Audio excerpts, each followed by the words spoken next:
Hoy quiero contarte algo que quizás te ayuda a descansar.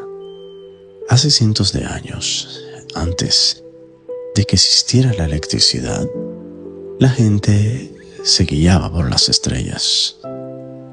Cuando la noche caía, el cielo se llenaba de luces infinitas y cada una parecía un pequeño recordatorio de que el universo sigue siempre su curso. Piensa en esto, en cómo las estrellas siguen brillando, aunque no las mires. Así también tu cuerpo sabe descansar, aunque ahora tu mente esté inquieta. Respira profundo, suelta el día y deja que, como las estrellas, tu luz interior siga brillando en silencio mientras duermes.